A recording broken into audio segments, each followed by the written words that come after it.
Helipad club আয়োজিত আজকে যে এই ক্রীড়া উৎসব ঈদ পুনর্মিলনকে সামনে রেখে এটা একটা চমৎকার উদ্যোগ এবং এই উদ্যোগের মাধ্যমে যারা আগের প্রজন্মের সাথে নতুন যে প্রজন্ম আছে এবং মাঝখানে যে প্রজন্ম আছে সবার মাধ্যমে একটা সেতু বন্ধন তৈরি করেছে।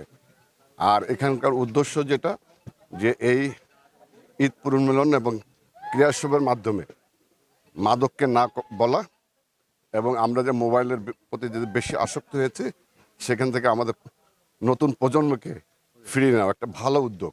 আপনারা জানেন যে মাদকের করাল ঘাসে মানুষ শারীরিকভাবে অক্ষম হয়ে যায় এবং আমাদের প্রজন্ম যদি অক্ষম হয়ে যায় তাহলে এই দেশ গঠনে তাদের ভূমিকাটা খুবই নগণ্য হয়ে যায়।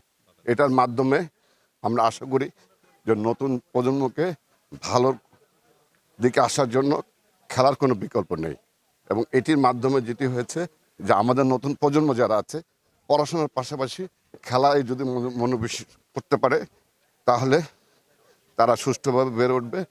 শুধুমাত্র আমি ধন্যবাদ জানাতে চাচ্ছি আজকে যারা প্রতিবারের মতো এবার আয়োজন করেছে। আমি নাম উল্লেখ করতে চাচ্ছি না, তবে যারা আয়োজন করেছে আমরা আশা করি সবাই জানেন, তাদেরকে আমি ধন্যবাদ জানাচ্ছি। এবং আমি বিশেষভাবে ধন্যবাদ জানাচ্ছি যে আজকের এই অনুষ্ঠানকে আলোকিত করার জন্য আমাদের ভোলা জেলার পুলিশ স্যারকে, যিনি আসাতে আজকে আমাদের অনুষ্ঠানটা আরো বেশি গুরুত্বপূর্ণ এবং সবার মাঝে একটা অনুপ্রেরণা একটা উৎস হিসেবে কাজ করেছে। আমি স্যারকে ধন্যবাদ জানাচ্ছি। ঈদের সময় মূলত আমরা এই পুনর্মিলনীটারও আয়োজনটা করে থাকি। তো আমাদের এখানে মূল উদ্দেশ্য হচ্ছে আমাদের এলাকার যারা সিনিয়র যারা জুনিয়র সবাই অনেক সময় অনেকে চিনি না, কারণ কাজের খাতিরে তো অনেকে অনেক জায়গায় থাকে। এই ঈদের সময় আমরা মিলিত হই এবং সবাই যাতে সবাইকে চিনে, এই ভ্রাতৃত্বের এই বন্ধনটার জন্যই মূলত আমরা প্রতি বছর এই অনুষ্ঠানটা করে থাকি আর কি। উদ্যোগে যার যার নিজের থেকেই আমরা এই ফান্ডিংটা করে থাকি আর কি।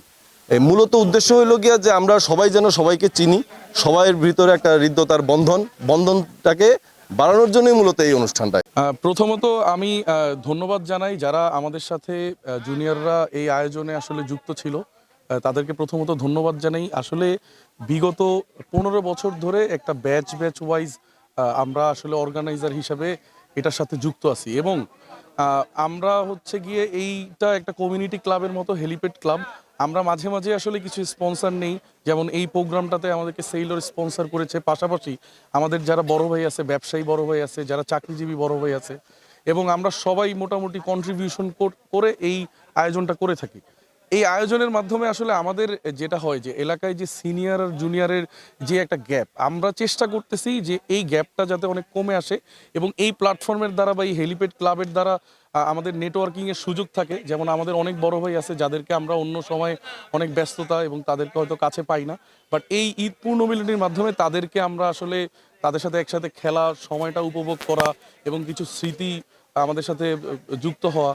তো আমরা আসলে এই কমিউনিটি ক্লাব হেলিপ্যাড ক্লাবকে আমরা আসলে চাই যে আমাদের এই ক্লাবের যেই খেলাধুলার যে কালচারটা, এই জিনিসটার মাধ্যমে বা এই প্রোগ্রামটা অর্গানাইজের সাথে যারা থাকে তারা আসলে এটা বিশ্ববিদ্যালয় জীবনেও তারা এটাতে বেনিফিটেড হয়। কেমন তারা এক্সট্রা কারিকুলার অ্যাক্টিভিটিসে সময় তারা বুঝে যে একটা ফান্ডিং কিভাবে কালেক্ট করতে হয়, একটা স্পন্সর কিভাবে নিতে হয়, একটা টুর্নামেন্ট কিভাবে আয়োজন করতে হয়। আমরা এই আয়োজনটা আসলে মূলত যে আমাদের যারা যে সিনিয়র এবং জুনিয়র আছে তাদের ভিতরে যে একটা মিল বন্ধন আমরা তৈরি করতে চাই এবং তাদের ভিতরে অলরেডি একটা মিল বন্ধন আছে এবং আমরা এটাকে আরেকটু আপনার যেটা বলে যে বয়স ডিস্টেন্সের একটা ব্যাপার থাকে আর কি।